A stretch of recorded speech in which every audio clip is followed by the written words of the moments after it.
මම ඔයාලට කියලා දෙන්න යන්නේ සයිසස් 3කට කොහොමද ඒප්‍රන් එකක් කරගන්නේ කියලා. අපි බලමු සයිස් 3. මේ විදිහට ස්මෝල්, මීඩියම්, ලාර්ජ් කියලා මම 3කට මිමි හදලා තියෙනවා. ස්මෝල් උස 35යි, මීඩියම් නම් 36යි, ලාර්ජ් නම් 38යි. ඒ උස අපි මේකට පොප්පින් වගේ සීටින් වගේ රෙද්දක් තමයි යොදාගන්නේ. ගෙදර පාවිච්චියට නම්. එතකොට යක් හොඳටම ඇති. එතකොට අපි බලමු මෙතනදී කරපළල අපි ගන්නවා ස්මෝල් සයිස් 4ක්, මීඩියම් නම් 4.5ක් කරපළල, ලාර්ජ් නම් කරපළල අඟල් 5ක් ගන්නවා. ඊට පස්සේ අපි මේ හැම මිම්මක්ම කොහොමද යොදාගන්නේ අපේ බ්ලොක් එකට කියලා මම ඔයාලට කියලා දෙන්නම්. ඉස්සෙල්ලාම මම මෙහෙම පෙර මැද රේඛාව, ඒ කියන්නේ අපේ හරියටම මෙතන කෙලින් මේ මැදින් ගන්නකොට ඒ රේඛාව තමයි මම මේ විදිහට ඇඳලා තියෙන්නේ. අපි බලමු කොහොමද කරගෙන යන්නේ කියලා. දැන් මේ තියෙන්නේ කර මට්ටම. අපේ උරහිස මට්ටම මේ තියෙන්නේ.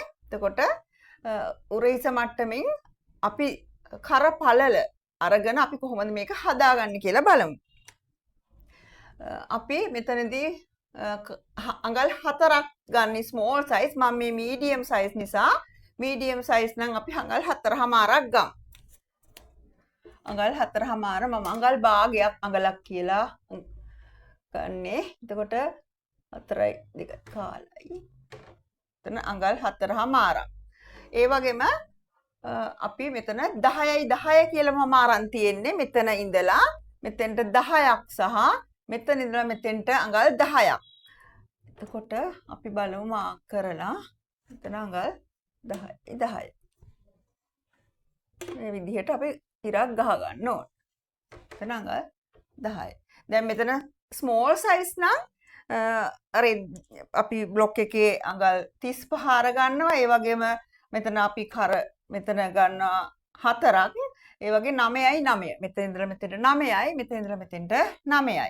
ලාර්ජ් නම් 38ක් දිග ගන්නවා. ඒ වගේම 5ක් ගන්නවා මෙතන 10යි 11ක් ගන්නවා. ඒ කියන්නේ මෙතන ඉඳලා මෙතෙන්ට 10ක්, මෙතන ඉඳලා මෙතෙන්ට 11ක් ගන්නවා. අපි බලමු දැන් මේ කොහොමද අඳින්නේ කියලා. අපි මෙතන ඉඳලා මෙතන අපි 10ක් අරගත්ත තැනට මේ විදිහට අපි ඉරක් මේ විදිහට ඇඳ ගන්න ඕනේ. මෙතන ඔයාලට පුළුවන් ඕනනම් මෙතන හරියටම මැද බලලා මෙහාට අඟල් භාගයක් විතර කරලා ඕනනම් කැමති නම් පොඩියට මේ වගේ හැඩයක් ගන්නත් පුළුවන්. කැමති නම් විතරක්. නැත්තම් මේ විදිහටත් කමක් නැහැ. ඊට පස්සේ අපි දැන් මෙතනදී බලන්න ඕන අපේ මේ උසට කොහොමද මෙතන සම්බන්ධ කරගන්නේ කියලා. අපි මෙතන ඉඳලා හරියටම කෙලින් ඉරක් ඇඳගමු.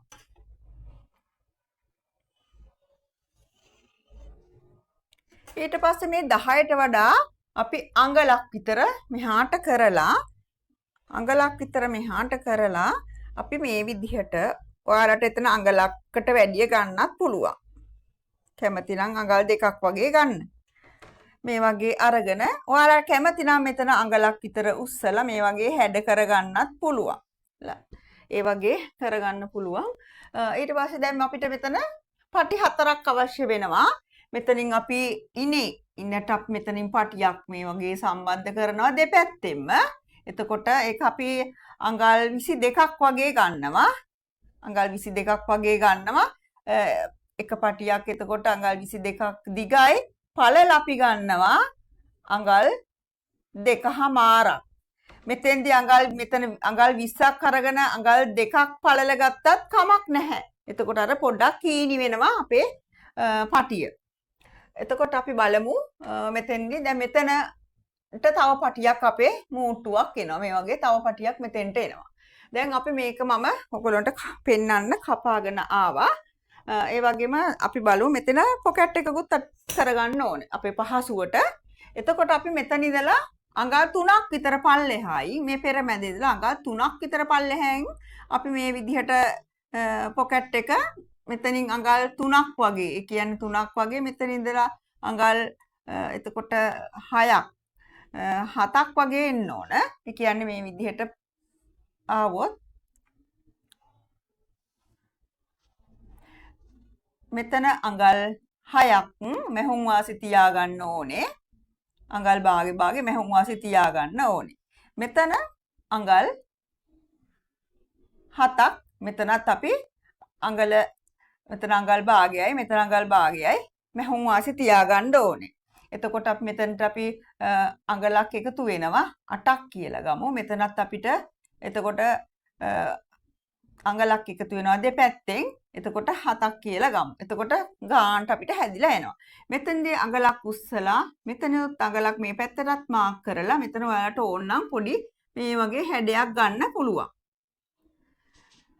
ඊට පස්සේ අපි මේකේ හරීම මැද මේ විදිහට මාක් කරගත්තොත් මෙන්න මේ හරියන මැද රේඛාව හරියටම අපේ මෙතන දෙකට බෙදලා ගත්තොත් මෙතන ඉඳලා අඟල් 3ක් පල්ලෙහාට කරලා මෙතන ඉඳලා මේ තිබ්බොත් මේ විදිහට තියෙන්න ඕනේ. මෙතන අඟල් 3ක් වගේ තමයි එතකොට අහුවෙන්නේ මෙතනට. මේ විදිහට තමයි අපි අල්ලගන්න ඕනේ. කැමති නම් ඔයගොල්ලොන්ට තව විදිහක් පුළුවන්. ඔයාලට මේ පල්ලෙහා ඉනුත් මාක් කරගන්න පුළුවන්. එක එක හැඩවලට ඉතින් හදා ගන්නවා. ඔය වගේත් පුළුවන් හදා ගන්න. කැමති නම් ඒකත් ඉතින් ඒ වගේම අරගෙන මැහුම් වාසි තියලා ඔයගොල්ලන්ට හදා ගන්න පුළුවන්. මෙතෙන්දී අපි මේ පර්ස් එකේ මේ පොකට් එකේ මෙතන ඉස්සෙල්ලාම අපි මූට්ටු කරන්න කලින් මෙතන අපි මහ ගන්නවා එක සැරයක් නමලා මහලා ආයෙ නැවත මහලා මෙතන හදා ගන්නවා.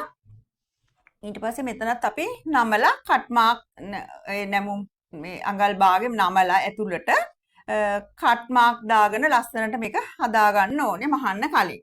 ඔයගොල්ලන්ට පුළුවන් මෙතන මේ බ්ලොක් එකට ඒ කියන්නේ මැහුම් වාසි නැතුව ගන්න මේ බ්ලොක් එකට හරියන කාබෝඩ් කෑල්ලක් කපා ගන්න.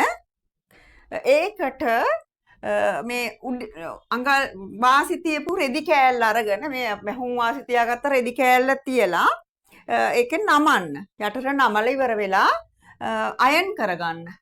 හොඳට අයන් කරගන්න. එතකොට ලස්සනට හිටින හොඳට කාබෝඩ් කෑල්ල ඇතුළට රිංගවලා හොඳට අයන් කරන්න. එතකොට ලස්සනට හිටිනවා මේ හැඩේ. ඊට පස්සේ නැමුම් පාරවල් තියෙනවනේ වටේ අයිනේ. ඒවා කට් මාක් දාන්න. එතකොට ලස්සනට මේක ඔයගොල්ලන්ට මහගෙන යන්න පුළුවන් වටේ. ඒ වගේම අපි මෙතනත් බලමු. මෙතන දැන් මේ විදිහට තමයි අපි ඔය බ්ලොක් එකට කපා ගත්තාම මේ වගේ ඔයාලට එනවා මේ වගේ විදිහට තමයි එන්නේ. මේ වගේ තිබ්බහම මේ වගේ එනවා මේ වගේ ඔය වගේ හැඩයකට. මේ මම මීඩියම් සයිස් විදිහට මම එකක් කපා ගත්තා මැහුම් වාසි තියලා. මේ විදිහට එනවා. මෙතනින් එතකොට ඔයගොල්ලොන්ට මෙහෙම ඉනට සම්බන්ධ වෙන පටි දෙක මෙතනින් සම්බන්ධ වෙනවා. එතකොට කරට මෙතනින් පටි දෙක සම්බන්ධ වෙනවා. මෙතනින් ඔයාලට පටි දෙක අරගෙන ගැට ගහන්න පුළුවන්. එහෙම අවශ්‍ය වෙන්නේ නැත්නම් ඔයගොල්ලන්ට පුළුවන් එතනින් අරගෙන හරියට මැද බලලා ඔයගොල්ලොන්ට මේ මහ ගන්නත් පුළුවන්. එක පටියක් අරගෙන මහ ගන්නත් පුළුවන්. බලලා මුලින්ම අපි මෙතන වාටිය මහ ගන්න ඕන. වාටිය නමලා හීනියට මේ වගේ එක පාරක් නමලා මහලා ආයෙ නැවත හීනියට අඟල් කාලයක් මහලා ඊළඟට තවත් අඟල් කාලක් නමලා මහලා මහ ගන්න. ඊට පස්සේ වටෙත් මේ විදිහට අඟල් කාලක් මමලා මහලා නැවතත් අඟල් කාලක් මහන්න. එතකොට ඉස්සෙල්ලාම යට මහනවා. ඊට පස්සේ මෙතන දෙපැත්ත මහ ගන්නවා. ඊට පස්සේ ඔයාලට පුළුවන් මෙතන උඩම තියෙන කොටසත් මේ කොටසත් මෙතන කොටසත් ඔයාලට පුළුවන් එකපාරක් හීනියට මහලා අඟල් කාලට නැවතත් මහන්න. නැත්නම් ඔයාලට ලස්සන විදිහකට පයිපින් එකක් අල්ල ගන්න පුළුවන්. දැන් අපි මෙතෙන්දී අපි මේ පටියත් එක්ක ලස්සනට කොහොමද අල්ලගන්නේ කියලා බලමු. එතකොට ඔයගොල්ලන්ට මේ වගේ දැන් අපි අඟල් දෙකමාර ගන්නවා කියමු. එතකොට මෙතන දැන් මේ විදිහට පටිය අරගත්තට පස්සේ මෙහෙම ගත්තට පස්සේ මේක හරියටම මෙහෙම මැදින් ගන්න නමන්න. නමලා මේක ඊට පස්සේ ඊළඟ කොටස කරන්න ඕනේ. ඒ මැදින් නමලා ඒ එන පැත්තක් ආයේ නැවත මේ වගේ මේ මැදින් නැමුව තැනට මේ වගේ නමන්න.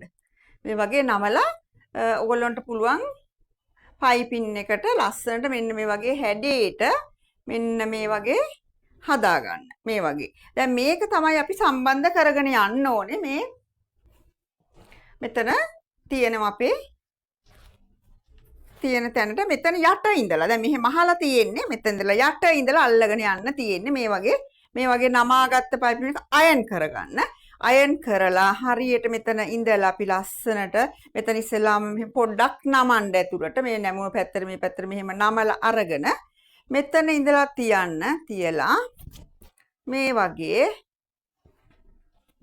තියලා මෙන්න මේ වගේ මෙහෙම තියාගන්න.